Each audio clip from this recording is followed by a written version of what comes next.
While America is arguably the most religious country in the world, we are also the most ignorant about religion.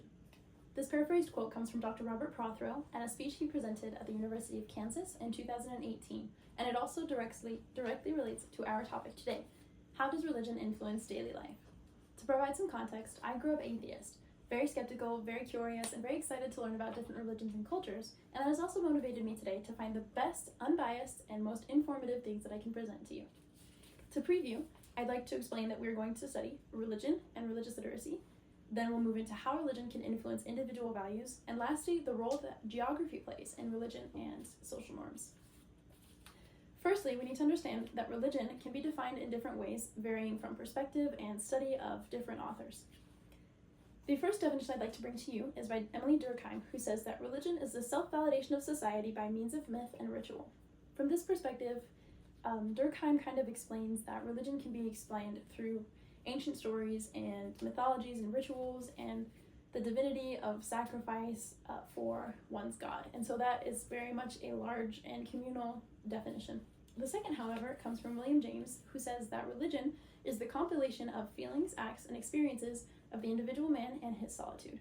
And it's exciting to see these different varying perspectives because the second one much more focuses on the man as an individual, or the woman, of course, because this comes from a time before feminism, and to explore the spiritual house, the house inside of oneself that allows you to explore your own ideas of values and spirituality as well.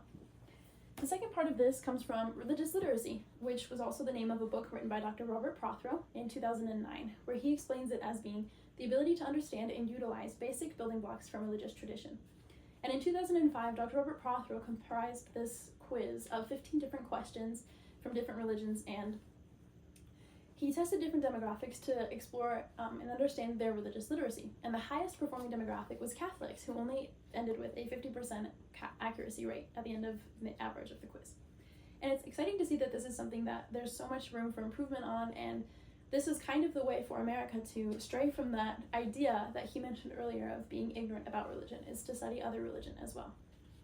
The second idea I'd like to bring us into today is how religion can influence individual values. And in this journal article published by Sonia Rojas in 2009, she kind of explores this idea called Schwartz theory. And in Schwartz theory, it basically describes how values can represent types of motivation that guide human behavior in day-to-day life. And there were 10 subcategories of motivation-based values that are represented in this circular chart. And of course, opposing values are in direct conflict with each other, whereas adjacent ones are complementary to each other. So for example, power and achievement will be opposite of universalism and benevolence, as universalism and benevolence kind of represent the idea that one acts for the good of the public or the welfare of the people as opposed to oneself. And this was also the case in a study done between Spanish Roman Catholics, Dutch Calvinist Protestants, Greek Orthodox, and Israeli Jews, where there was found a 54% correlation between the values of tradition and a negative 39% value of hedonism. And again, these harshly positive and harshly negative numbers simply prove that this model was accurate because the opposite forces were in direct conflict with each other, or were prevalent in one religion, in many religions, and not in the others. The third topic that we'd like to discuss today is geography, and how geography can also influence modern religion and in turn social norms. So in another journal article published by Stefan Voigt under Cambridge University Press, he explored the ideas of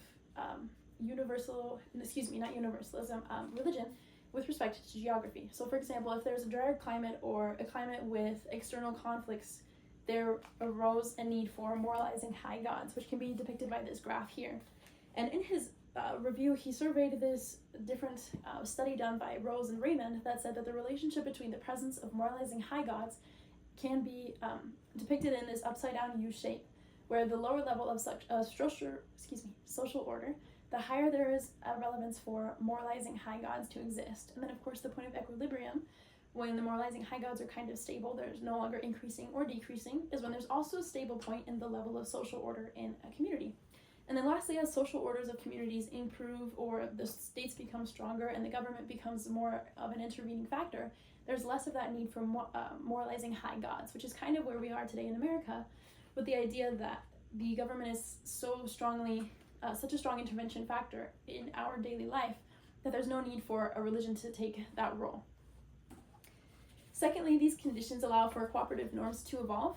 Again, with the idea of being a dry climate, there's more of a necessity for us to rely on our neighbors and trust them not to take advantage of the resources that we have to share. And so this idea of a moralizing high God needing to exist is prevalent because we need someone to monitor and punish those who act unjustly and reward those who don't and who act for the benevolence of the people.